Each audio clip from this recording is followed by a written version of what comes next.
నమస్తే city cable news కి స్వాగతం. నేను మీ పద్మజ. ముందుగా హెడ్లైన్స్. రానున్న ఎన్నికల్లో ఘన విజయం సాధించి మళ్లీ ముఖ్యమంత్రిగా విశాఖలోనే ప్రమాణ స్వీకారం చేస్తానని జోస్యం చెప్పిన సీఎం వైఎస్ జగన్మోహన్ రెడ్డి. రాష్ట్రంలో మహిళలకు అన్ని రంగాల్లో అత్యధిక ప్రాధాన్యత కల్పించిన ఏకైక ముఖ్యమంత్రి వైఎస్ జగన్మోహన్ రెడ్డి అని కొనియాడిన రాజ్యసభ సభ్యులు వైవి సుబ్బారెడ్డి. పిల్లలకు క్రమశిక్షణతో కూడిన విద్యను అందిస్తున్న Priyanka Vidyodaya high school principal ని అభినందించిన రాజ్యసభ సభ్యులు జీవీఎల్ నరసింహారావు. ఇక వార్తల వివరాల్లోకి వెళ్తే, రానున్న ఎన్నికల్లో ఘన విజయం సాధించి ఎన్ని అడ్డంకులు వచ్చినా విశాఖ నుండే పాలన సాగిస్తానని ముఖ్యమంత్రి వైఎస్ జగన్మోహన్ రెడ్డి ఆశాభావం వ్యక్తం చేశారు. మంగళవారం విశాఖ పర్యటనలో భాగంగా విజన్ విశాఖ సదస్సులో సీఎం జగన్ కీలక వ్యాఖ్యలు చేశారు. మళ్లీ గెలిచి విశాఖలోనే ప్రమాణ స్వీకారం చేస్తా అన్నారు. విశాఖ అభివృద్ధికి అన్ని విధాలా కట్టుబడి ఉంటానని చెప్పారు. ప్రతి సంక్షేమ పథకాన్ని పారదర్శకంగా అమలు చేస్తున్నామని, డీబీటీ ద్వారా నేరుగా లబ్ధిదారులకు డబ్బు అందజేస్తున్నామని అన్నారు. అమరావతికి తాను వ్యతిరేకం కాదని, శాసన రాజధానిగా అమరావతి కొనసాగుతుందని అన్నారు. And then there is a lot of focus on greenfield electronics manufacturing cluster, development of nodes which is taking place. This greenfield electronics manufacturing cluster is coming up at Koparthi and YSR district, and industrial parks in Achutapuram, Orvakallu and Krishnapatnam. These are all some of the several steps taken by the state government to ensure that development is more balanced across the state. In fact, as I've said, as I've been speaking, such is the proactive nature of the government, and such is the conducive business-friendly environment prevalent in the state, that consistently for the past 3 years, in the category of ease of doing business, the state is rated number 1. This is one major achievement that the state can boast about, trying to showcase that we per se are very friendly to environment, very friendly to industries. Now, having said that, it has attracted almost 13 lakh crores in the Global Investors Summit, which we concluded last year. 352 MOUs were signed, an employment potential of close to 6 lakhs. And at a brisk pace, these MOUs are being translated into reality. In fact, out of 352 MOUs that we have actually signed, in fact, 39% of these MOUs have actually translated into. YS Jaganmohan Reddy Andhra Pradesh రాష్ట్ర ముఖ్యమంత్రిగా బాధ్యతలు స్వీకరించిన మొదటి రోజునే మహిళలకు అధిక ప్రాధాన్యత ఇచ్చానని రాజ్యసభ సభ్యులు వైసీపీ ఉత్తరాంధ్ర రీజనల్ కోఆర్డినేటర్ వైవి సుబ్బారెడ్డి అన్నారు. వైసీపీ రాష్ట్ర మహిళా విభాగం ఉపాధ్యక్షురాలు డాక్టర్ బిఆర్ అంబేద్కర్ విశ్వవిద్యాలయం పాలక మండలి సభ్యురాలు పేడాడ రమణీకుమారి ఆధ్వర్యంలో సోమవారం మాధవధార ఉడా కాలనీ 80 అడుగుల రోడ్లో అంతర్జాతీయ మహిళా దినోత్సవ వేడుకలు ఘనంగా నిర్వహించారు. ఈ వేడుకలకు ముఖ్య అతిథిగా హాజరైన సుబ్బారెడ్డి మాట్లాడుతూ, ప్రభుత్వ పథకాలు అధిక శాతం మహిళలకే అందిస్తున్నారని, మహిళలకు ఆర్థిక చేయూతనిచ్చే విధంగా 5 ఏళ్లలో 27,000 కోట్లు డ్వాక్రా రుణాలు సీఎం జగన్ మాఫీ చేశారని గుర్తు చేశారు. చేయూత పథకం ద్వారా ప్రతి మహిళకు 5 ఏళ్లలో 75,000 రూపాయలు అందించిన సీఎం జగన్ మహిళా రక్షణకు దేశంలో ఎక్కడా లేని విధంగా దిశ యాప్ను ప్రవేశపెట్టారన్నారు. ప్రతి ఇంట్లో మహిళలదే పైచేయి ఉండాలనే ఉద్దేశంతో మహిళల పేరు మీదే ఇళ్ల పట్టాలు, అమ్మ ఒడి, చేయూత వంటి వాటితో మహిళలకు ఆర్థిక లబ్ధి చేకూర్చారని అన్నారు. దేశంలో ఏ రాష్ట్రంలో చేయని చట్టాన్ని కూడా తీసుకొచ్చారు. మహిళలకు భద్రత కల్పించాలని దిశ చట్టాన్ని తీసుకొచ్చింది కూడా మన రాష్ట్రంలోనే మొట్టమొదటిసారి దేశంలో అని చెప్పి ఈ సందర్భంగా తెలియజేసుకుంటున్నాం. ఇన్ని గొప్ప కార్యక్రమాలు మహిళల కోసం, మహిళల భద్రత కోసం, మహిళలు తలెత్తుకొని తిరిగేదానికోసం, మహిళల ఆ కుటుంబంలో పెద్దగా ఉండాలి, మహిళ ఆ కుటుంబం పెద్దగా ఉండాలని ఎన్నో కార్యక్రమాలు చేస్తున్నారు. ఆఖరికి ఇళ్ల స్థలాలు ఇస్తే ఇళ్ల స్థలాలు ఇల్లు నిర్మించుకోవటం అనేది ప్రతి మహిళకు కానీ ప్రతి పౌరుడికి కానీ ఒక కళ. అటువంటి ఇళ్ల నిర్మాణానికి ఇచ్చే స్థలం కానీ ఇల్లు నిర్మించే ఇచ్చిన స్థలం కూడా మహిళ పేరు మీదే రిజిస్ట్రేషన్ చేసి ఇచ్చే విధంగా చట్టం చేసిన ముఖ్యమంత్రి మన ముఖ్యమంత్రి జగన్మోహన్ రెడ్డి గారు అని చెప్పి ఈ సందర్భంగా తెలియజేస్తున్నాం. ఇన్ని కార్యక్రమాలు మహిళల కోసం చేస్తున్న మన ముఖ్యమంత్రి గారిని మనందరం కూడా ఆదరించాల్సిన అవసరం ఉంది, ఆశీర్వదించాల్సిన అవసరం ఉంది. ఎందుకంటే ఇంతమంది మహిళా సోదరులకి జీవితాల్లో వెలుగులు నింపడం కోసం, వాళ్ళకు భద్రత కల్పించడం కోసం ఇన్ని కార్యక్రమాలు, ఇన్ని పథకాలు అమలు చేస్తున్నారు కదా. రేపు మళ్ళా రాబోయే ఎలక్షన్స్లో మళ్ళా గౌరవ ముఖ్యమంత్రి గారిని ఆశీర్వదించండి. మళ్ళా ఇప్పుడైతే పథకాలు అమలు అవుతున్నాయో అవన్నీ కూడా మహిళలకు ప్రత్యేకంగా మీకోసం పెట్టిన పథకాలన్నీ కూడా రాబోయే రోజుల్లో అమలయ్యే విధంగా ఉండాలి అంటే మీరు తప్పకుండా మన గౌరవ ముఖ్యమంత్రి జగన్మోహన్ రెడ్డి గారిని ఆశీర్వదించాలి. మళ్ళా ఈ రాష్ట్రానికి ఆయన ముఖ్యమంత్రి అయ్యే విధంగా మీరందరూ కూడా ఆశీర్వదించాలని చెప్పి కోరుకుంటూ, అదేవిధంగా మీ ఉత్తర నియోజకవర్గంలో మీకు ఎప్పటి నుంచో ఎమ్మెల్యే గెలిచిన ఆయన వేరే ఆయన ఎక్కడో ఉన్నా మీకు అన్నిటి విధాల ఎమ్మెల్యేగా కాకపోయినా ఎమ్మెల్యే కన్నా ఎక్కువ పనులు చేస్తూ మీకు గత 5 సంవత్సరాల నుంచి అందుబాటులో ఉన్న కేకే రాజు గారిని, అదేవిధంగా పార్లమెంట్కి మీ విశాఖ నియోజకవర్గంలో పుట్టి పెరిగిన మహిళ, ఎంతో విద్యావంతురాలు, ఇప్పుడే చెప్పారు ఆమె మహిళా దినోత్సవం సందర్భంగా ఏ విధంగా కోట్ చేశారు అవన్నీ కూడా చూశారు. అట్లాంటి ఉన్నతమైన మహిళ, చదువుకున్న మహిళ, విద్యావంతురాలైన మహిళని మళ్ళా పార్లమెంటుగా ఇన్ఛార్జిగా గౌరవ ముఖ్యమంత్రి జగన్మోహన్ రెడ్డి గారు పెట్టారు.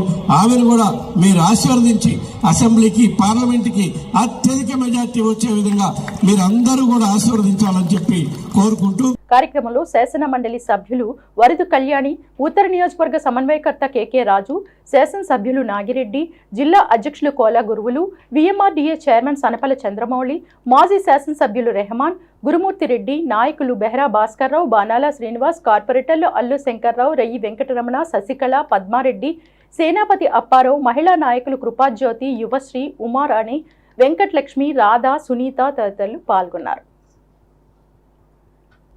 పిల్లలకు క్రమశిక్షణతో కూడిన విద్యను అందించడంలో ప్రియాంక విద్యోదయ హై స్కూల్ ముందుంటుందని రాజ్యసభ సభ్యులు జీవీఎల్ నరసింహారావు అన్నారు. ఆదివారం గురజాడ కళాక్షేత్రంలో ప్రియాంక విద్యోదయ హై స్కూల్ 31వ వార్షికోత్సవ వేడుకలను ఫీస్ట్ 2024 ఎంటర్టైనింగ్ ఈవినింగ్ పేరిట ఘనంగా నిర్వహించారు. ఈ కార్యక్రమానికి ఎంపీ జీవీఎల్ నరసింహారావు ముఖ్య అతిథిగా హాజరై విద్యార్థులను ఉద్దేశించి మాట్లాడారు. ప్రియాంక విద్యోదయ హై స్కూల్ గత 31 సంవత్సరాలుగా ఎంతో మంది విద్యార్థులను అత్యుత్తమ భావి భారత పౌరులుగా తీర్చిదిద్దిందన్నారు. క్రమశిక్షణ, అత్యుత్తమ విలువలతో కూడిన విద్యను అందిస్తున్న విద్యోదయ హై స్కూల్ ప్రిన్సిపల్ భగీరథను ఆయన అభినందించారు. కానీ ఇక్కడ చూసినటువంటి అద్భుత ప్రదర్శన చూశాక ఇది ప్రొఫెషనల్ ఈవెంట్ లాగా ఉంది తప్పితే school students, high school students చేసే పర్ఫార్మెన్స్ లాగా లేదు. సో అందరూ పిల్లలందరికీ కూడా ఇటువంటి అద్భుత ప్రదర్శన, అందులో ఇప్పుడు జై శ్రీరామ్ అని చెప్పి దేశం అంతా పులకించిపోతున్నటువంటి సమయంలో ఆ శ్రీరాముడిని తలుచుకుంటూ చేసినటువంటి నృత్య ప్రదర్శన చాలా అద్భుతంగా ఉంది. So my congratulations to all the parents, all the committee members and all those who are associated with this school. May this school flourish forever. May this school prepare thousands of future citizens of this great country. Kotta education policy, national education policy prakaram school pillalaki kevalam academic education tho paatuga వారికి నృత్య కళల్లో, అలాగే వారికి అన్ని రంగాల్లో ఒక అవకాశం కలిగించాలని, ఒక అనుభూతి కలిగించాలని ప్రధాని నరేంద్ర మోదీ గారు చేసిన సంకల్పం మేరకు ఇటువంటి కార్యక్రమాలు కూడా ఖచ్చితంగా ఆ సంకల్పంతో ఎంతో కొంత చేయూతనిస్తాయి.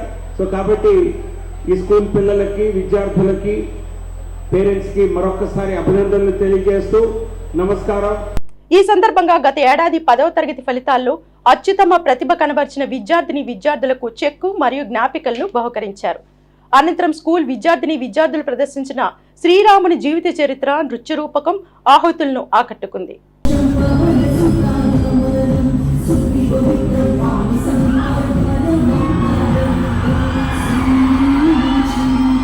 Today we are really proud that another 7 of our students have become doctors, engineers and IITians. Today we have the guest of honors as our alumni, Dr. Ravichandra Mauli and Dr. B.S. Alekya. They have been the students of the school, and today it's a proud moment for us that they are a part of the school. We have announced a cash award to the students for tomorrow, that whoever secures 600 out of 600 in the SSC 2024 results will be getting a cash award of ₹1 lakh, and those who secure between 597 and 600 would be getting a cash award of 75,000, and those who secure more than 595 to 600 would be getting a cash award of 50,000 rupees. This has been a new feature been added in the PVHS curriculum. కార్యక్రమంలో naval chief administrative officer Rajasekhar, naval office in charge Sanjeev Joshi, doctor Padmavathi, Akhila తదితరులు పాల్గొన్నారు. హక్కుల పరిరక్షణకు పోరాటాలే శరణ్యమని high court హక్కుల న్యాయవాది పిచ్చుక శ్రీనివాసరావు అన్నారు. విదేశం ఐక్యవేదిక, నిర్వాసితుల ఐక్య సంఘం, యూనియన్ స్టీల్ ఎంప్లాయీస్ సంయుక్త ఆధ్వర్యంలో లౌకికవాదం సవాళ్లు అనే అంశంపై గాజువాకలో మంగళవారం నిర్వహించిన సదస్సుకు శ్రీనివాసరావు ముఖ్య అతిథిగా హాజరై మాట్లాడారు. డాక్టర్ బిఆర్ అంబేద్కర్ ఇచ్చిన హక్కులను పరిరక్షించుకోవాల్సిన బాధ్యత అందరిపై ఉందన్నారు. ప్రజలు ఇటువంటి ఉద్యమాల్లో ఐక్యంగా భాగస్వామ్యం కావాల్సిన అవసరం ప్రస్తుత సమాజంలో ఉందని చెప్పారు. ఇప్పుడు ప్రస్తుతం ఉన్న ఎలక్షన్స్లో కానీ దీనికి కానీ ఆ పదం అక్కర్లేదు. సెక్యులరిజం అనేది కూడా అవసరం లేదు ఎవరికి. పొలిటీషియన్స్కి రాజ్యంలో రేపు ఎలక్షన్లో ఓటేసి అధికారంలోకి వచ్చేవాడు. ఇంతకుముందు దాన్ని ఉపయోగించుకున్నారు, సెక్యులరిజం అన్నారు. సెక్యులరిజం అని అంటేనే దానికి సంబంధించిన ఓట్లు పడతాయని, ఓట్ల కోసం అని చెప్పేసి సెక్యులరిజం మాట్లాడటం అని చెప్పేసి దాన్ని ఉపయోగించి మాట్లాడుకున్నారు. అవసరం లేదు. మేము పదవిలోకి రావడానికి, గద్దెని ఎక్కడానికి ఈ లౌకికవాదం అవసరం లేదు. అది కొన్నాళ్ళు ఉపయోగపడింది, కాంగ్రెస్ వాళ్ళు ఉపయోగించుకున్నారు. మాకు అది అవసరం లేదు. అది లేకుండానే మేము గెలవనే కాన్ఫిడెన్స్తో ఉన్నారు. కాబట్టి ఈరోజు ఆ లౌకికవాదం అక్కర్లేదు. ఆ మైనారిటీలు, ముస్లింల ఓట్లు అవసరం లేదు. దానికి సంబంధించింది వాటి పేరు చెప్పి లేకపోతే ఇంకోటి అక్కర్లేదు. అందుకనే మన ప్రధానమంత్రి మోడీ గారు సెక్యులరిజం అంటే నాకు దాని అర్థం తెలియదు అని అన్నారు. ఎందుకంటే సెక్యులరిజం అని అంటే అదేదో ముస్లింని బుచ్చగించడానికో లేకపోతే ముస్లింని చేయడానికో అదే సెక్యులరిజం అని చెప్పేసి అని అంటున్నారు. అది సెక్యులరిజం. కాబట్టి నాకు సెక్యులరిజం అంటేనే దానికి అర్థం తెలియదు అని చెప్పేసి చెప్పారు. రిపబ్లిక్ డే దానికి సంబంధించిన వాళ్ళు పెట్టిన మొత్తం ఇప్పుడు మనం చదివిన కాన్స్టిట్యూషన్ దాంట్లో అన్ని చదివారు, కానీ దాంట్లో ఈ రెండు లేవు. అక్కడ దాంట్లో సెక్యులర్ సోషలిస్ట్ లేకుండానే 1950లో ఏదైతే ఉందో దానికి సంబంధించింది అది తర్వాత అమెండ్మెంట్ అయిన తర్వాత వచ్చింది. అది సవరణ తర్వాత ఈ రెండు పదాలు చేర్చారు. మొదట్లో లేదు. కాబట్టి దాన్ని వాళ్ళు డిస్ప్లే చేశారు. ఆ రోజు రిపబ్లిక్ డే రోజు దాన్ని వాళ్ళు పెట్టారంటే దాని అర్థం ఏంటంటే దానికి సంబంధించింది ఇంకా అవసరం లేదు అనే ఉద్దేశంతోనే వాళ్ళు పెట్టారు. ఆ ఉద్దేశం ప్రకారంగానే వాళ్ళు పరిపాలన సాగించారు. ఇప్పుడు కూడా దానికి అవి అవసరం లేదు. సదస్సుకు అధ్యక్షత వహించిన విదేశం ఐక్యవేదిక రాష్ట్ర అధ్యక్షులు బూసి వెంకట్రావు మాట్లాడుతూ మనువాద శక్తులు వ్యవస్థలో లౌకికవాదాన్ని అన్ని వ్యవస్థల్లో కూల్చివేతలకు పాల్పడుతుందని ఆరోపించారు. ఇటువంటి చర్యల వలన లౌకికవాదానికి తూట్లు పడుతున్నాయని ఆందోళన వ్యక్తం చేశారు. సన్మాన గ్రహీత తుంపాల శ్రీరామ్మూర్తి మాట్లాడుతూ అంబేద్కర్ని మినహాయించి భారతదేశాన్ని చూడలేమని చెప్పారు. కార్యక్రమంలో దళిత నాయకులు కొత్తపల్లి వెంకటరమణ, ఎస్ఆర్ వేమన, కె పరందామయ్య, బూసి పరమేశ్వరి, ఉక్కు ఐక్య సంఘం నాయకులు ఉమ్మడి అప్పారావు, పీతాని భాస్కర్ తదితరులు పాల్గొన్నారు. మహిళా అభ్యున్నతికి కేంద్ర ప్రభుత్వం అనేక సంక్షేమ పథకాలు అమలు చేస్తుందని రాష్ట్ర మహిళా మోర్చా అధ్యక్షురాలు నిర్మలా కిషోర్ గాజువాక భాజపా కన్వీనర్ కరణంరెడ్డి నరసింగరావులు అన్నారు. బీజేపీ ఆధ్వర్యంలో మహిళా మోర్చా లబ్ధిదారుల సమావేశం పెదగంట్యాడ బాలచెరువు శివాలయం ఆవరణలో మంగళవారం నిర్వహించారు. ముందుగా లబ్ధిదారులతో భారీ ర్యాలీ నిర్వహించిన అనంతరం లబ్ధిదారులకు ఉజ్వల పథకం ద్వారా గ్యాస్ కనెక్షన్లను అందజేశారు. ఈ సందర్భంగా నరసింగరావు మాట్లాడుతూ పేదల కళ్లల్లో వెలుగులు నింపాలన్నదే ప్రధాని మోదీ లక్ష్యమన్నారు. కట్టెల పొయ్యి నుంచి మహిళలకు విముక్తి కలిగించి గ్యాస్ కనెక్షన్లను అందించే బృహత్తర కార్యక్రమానికి కేంద్ర ప్రభుత్వం శ్రీకారం చుట్టిందన్నారు. మహిళలు స్వయం ఉపాధి దిశగా రాణించాలనే ఉద్దేశంతో ఇటీవల విశ్వకర్మ యోజన పథకాన్ని అమలు చేశారని చెప్పారు. మహిళా శక్తిని ప్రపంచానికి చాటి చెప్పాలన్నదే మోదీ ఉద్దేశమని తెలిపారు. మన వార్డులో ఎక్కువగా 76వ వార్డులో ఎక్కువ మంది ఈ యొక్క కేంద్ర ప్రభుత్వ పథకాలు మీ అందరికీ అందుతున్నాయంటే దానికి కారణం జీలకర్ర రమణ గారు, భువనేశ్వర్ గారు. వాళ్ళలా మన నియోజకవర్గంలో అందరూ పనిచేస్తే ఖచ్చితంగా భారతీయ జనతా పార్టీ దేశ ప్రధాని నరేంద్ర మోదీ గారి కలలు కన్నా ఎవరైతే లబ్ధిదారులు ఉన్నారో వారందరికీ అందే విధంగా చేయగలుగుతారు. 76 వార్డు మన గాజువాక నియోజకవర్గంలో నెంబర్ 1 స్థానంలో ఉంది.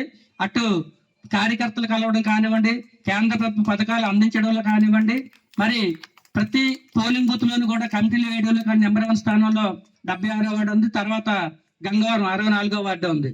ఇలా చాలా చక్కగా పనిచేస్తున్నందుకు వారికి పార్టీ తరఫున ప్రత్యేకమైన ధన్యవాదాలు తెలియజేసుకుంటూ, మరి ఇప్పుడే పెద్దలందరూ మాట్లాడుతూ మీకు తెలియజేయడం జరిగింది. ప్రధానమంత్రి మోదీ గారు ముఖ్య లక్ష్యం 2047 నాటికి వికసిత భారత్, ప్రపంచంలో భారతదేశాన్ని నెంబర్ 1 స్థానాన్ని తీసుకురావాలి.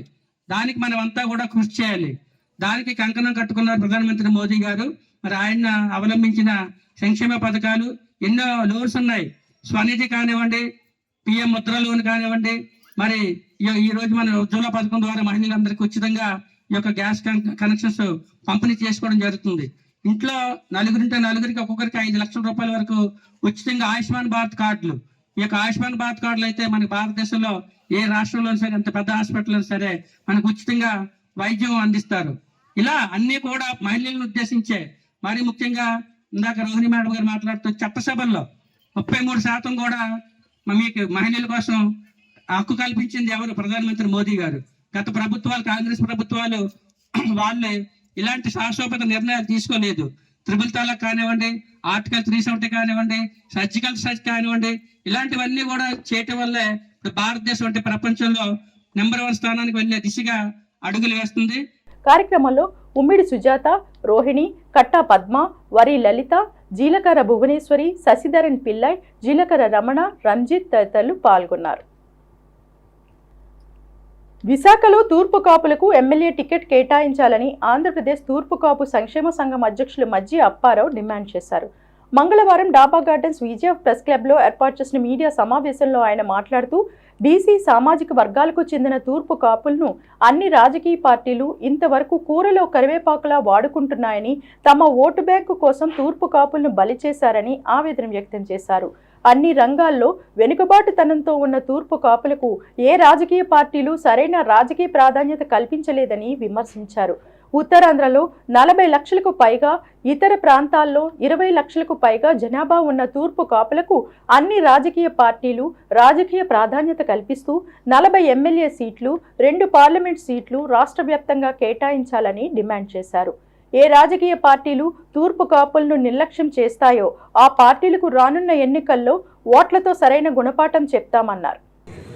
భీములపట్నం నియోజకవర్గంలో ఎక్కడి నుండో వచ్చినటువంటి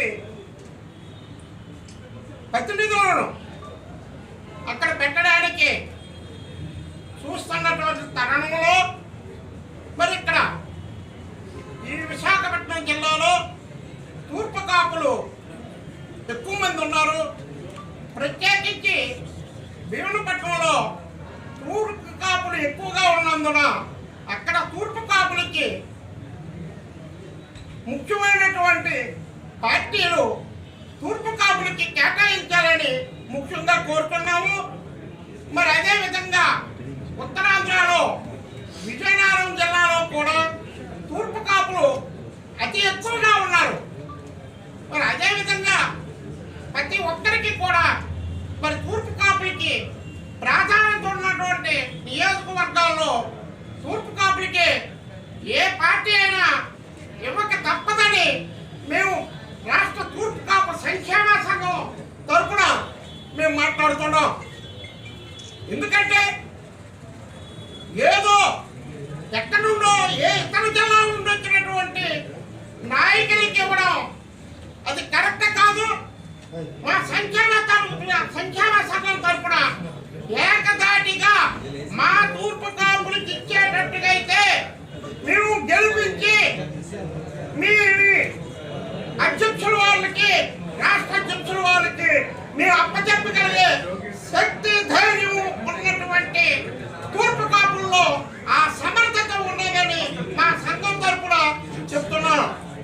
వెనుకబడిన ప్రాంతం ఏదైనా ఉందంటే ఇక్కడ ఉత్తరాంధ్రలో ఉన్న పరిస్థితులు రీత్యా అప్పట్లో బాగా ఎవరో వచ్చి చేసుకున్నారంటే ఆ రోజు పదవులు మాకు తెలియదు. సాధారణంగా మేము కూడా ఇప్పుడిప్పుడే చదువులు అవ్వచ్చు, ఇప్పుడిప్పుడే ముందుకెళ్తున్నాం. ఈ పరిస్థితుల్లో మేము కూడా టోటల్గా ఉన్న ఉత్తరాంధ్రలో 34 అసెంబ్లీ నియోజకవర్గాలు ఉండగా దాంట్లో ఎట్టి పరిస్థితులు కూడా తూర్పు కాపులకి 3 జిల్లాలు తీసుకుంటే 14 సీట్లు తప్పనిసరిగా ఇవ్వాలని కోరుకుంటున్నాం.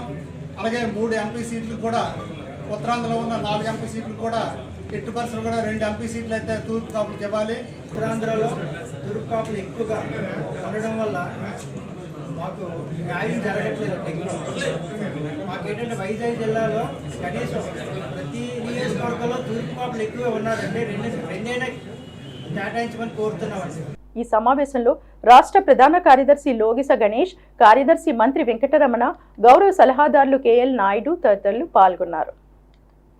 ఈ నెల 6వ తేదీన విశాఖలో నిర్వహించనున్న నగరాల ఆత్మీయ సమ్మేళనానికి పార్టీలకు అతీతంగా నగర సామాజిక వర్గం అంతా కలిసి హాజరై ఐక్యత చాటి చెప్పాలని నగరాల కార్పొరేషన్ చైర్మన్ పోతిన శ్రీనివాసరావు పిలుపునిచ్చారు. సోమవారం బక్కన్నపాలెంలో ఏర్పాటు చేసిన మీడియా సమావేశంలో ఆయన మాట్లాడుతూ ఈ ఆత్మీయ సమ్మేళనానికి రాజ్యసభ సభ్యులు, Vaikapa Uttarandhra regional coordinator YV Subba Reddy, MLA Avanthi Srinivasa Rao ముఖ్య అతిథులుగా హాజరవుతారని చెప్పారు. నగరాల సామాజిక భవనానికి స్థలాన్ని కూడా కేటాయించేందుకు వైవి సుబ్బారెడ్డి, ఎమ్మెల్యే అవంతి శ్రీనివాసరావు సుముఖంగా ఉన్నారని తెలియజేశారు. మరి మా నగరాలకి ఎంత ప్రాధాన్యత ఇచ్చినా అప్పుడు రాజశేఖర్ టైంలో అతనిచ్చారు. మరి ఈరోజు రాష్ట్ర ముఖ్యమంత్రి జగన్మోహన్ రెడ్డి గారు కూడా ఇన్ని కులాల్లో మా కులానికి మళ్ళీ మాకు రెండోసారి చైర్మన్గా మాకు ఇవ్వడం, మధురవాడ ప్రాంతానికి ఇవ్వడం మాకు చాలా గమనించాం. అందుకు గాను రేపు బుధవారం నాడు నగరాలందరం కూడా ఆత్మీయ సమావేశం ఏర్పాటు చేసి, అలాగే ఇంత పెద్దలందరూ చెప్పారు బీసీడీని బీసీఏలో చేర్చమని అడగడానికి. మరి మా నగరాల అందరికి కూడా ఎక్కడ అనుకూలస్తులకు కూడా అన్ని కమ్యూనిటీ హాల్కి స్థలాలు ఇవ్వడం జరిగింది. అలాగే మా కులానికి కూడా మరి మీ అందరం కలిసి మా కులానికి 1 ఎకరం ఎక్కడైనా కేటాయించినట్టయితే మా నగర కులస్తులందరూ బిల్డింగ్ కట్టుకొని మాకు సమావేశాలకి అన్నింటికీ మంచి జరుగుతుందని ఈ కార్యక్రమం తలపెట్టాం. ఈ కార్యక్రమానికి అందరూ కూడా హాజరయ్యి మన నగరాలందరూ కూడా మరి సుబ్బారెడ్డి గారికి, అవంతి శ్రీనివాస్ గారికి మనందరం కూడా ధన్యవాదాలు చెప్పాలని ఈ కార్యక్రమం చేయడం జరిగింది. సంఘం ప్రతినిధులు మాట్లాడుతూ వైఎస్ రాజశేఖర రెడ్డి హయాంలో నగర కులస్తులను బీసీడీలుగా చేర్చి సామాజిక వర్గానికి కొంత మేలు చేశారని, తదనంతరం సీఎం జగన్మోహన్ రెడ్డి అన్ని జిల్లాల్లో నగరాలను బీసీలుగా చేర్చి మాట నిలబెట్టుకున్నారని అన్నారు. ఈ ఆత్మీయ సమ్మేళనంలో గ్రామ పెద్దలు, మహిళలు పెద్ద ఎత్తున పాల్గొని ఈ కార్యక్రమాన్ని విజయవంతం చేయాలని కోరారు. రాష్ట్రంలో ఉన్నటువంటి 26 జిల్లాలకు కూడా నగర సోదరులందరినీ కూడా బీసీలో చేర్చిన ఘనత వైఎస్ జగన్ గారికి దక్కింది. గతంలో 5 జిల్లాల వరకే రాజశేఖర రెడ్డి గారు ఇచ్చారు. ఇప్పుడు 26 జిల్లాలకు కూడా వర్తించేటట్టు జీవో మొన్న జగన్ గారు చేతుల మీదుగా మాకు ఇచ్చారు.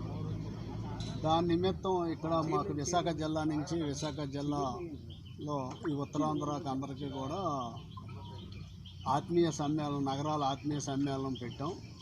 దీంట్లో మాకు అంటూ కీలకమైన పదవిలో ఉన్న వ్యక్తి మా రాయని భాగ్యలక్ష్మి, మా మేయర్ గారు, విజయవాడ మేయర్ గారిని ముఖ్య అతిథిగా, అలాగే మాకు ఎవరైతే ఈ బీసీల్లో చేర్చారో 26 జిల్లాలో దానికి కష్టపడినటువంటి వైఎస్ సుబ్బారెడ్డి గారిని, అలాగే అవంతి శ్రీని గారిని, స్థానిక శాసనసభ్యులు కాబట్టి అవంతి శ్రీనివాస గారిని కూడా పిలిచి మేము మా నగరాల ఆత్మీయ సమ్మేళనంలో పిలిచి వాళ్ళకి చిరుసత్కారం చేద్దామని రేపు 6/3/2024 బుధవారం నాడు 10 గంటలకి ఇక్కడ ఈ కార్యక్రమాన్ని తలపెట్టాం.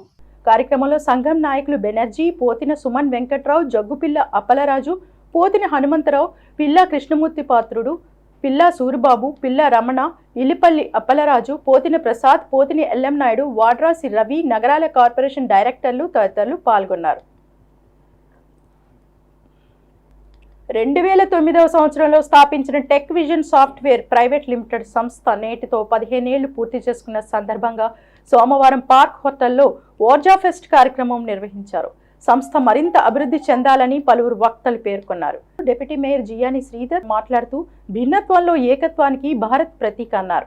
సంస్థలో ప్రస్తుతం 10,000 మంది సభ్యులు ఉన్నారని, మరో 5 ఏళ్లలో 1,00,000 మందికి ఉపాధి కల్పిస్తారని ఆశాభావం వ్యక్తం చేశారు. విశాఖ నగరంలో టెక్ వైజన్ సంస్థ ఈరోజు కార్యక్రమం పెట్టడం, అందులో మెరుగ్గా పనిచేస్తున్న ఎవరైతే ఎంప్లాయీస్ ఉన్నారో వాళ్ళందరూ కూడా అవార్డ్స్ ఇవ్వడం, ప్రపంచవ్యాప్తంగా అన్ని దేశాల నుంచి చాలామంది ప్రతినిధులు ఈరోజు వచ్చి పాల్గొనడం, ఈరోజు ప్రతి సంవత్సరం కూడా ఇక్కడ పార్క్ హోటల్లో జరపడం. మరి ఇప్పుడే కిషోర్ గారు చెప్పారు, సుమారు 15 సంవత్సరాల పైగా నడుస్తున్న సంస్థలో మరి భారతదేశంలో మరి ఇండియాకి మంచి పేరు వచ్చే విధంగా ఈ యొక్క సంస్థ కూడా నడుస్తూ ఉంది.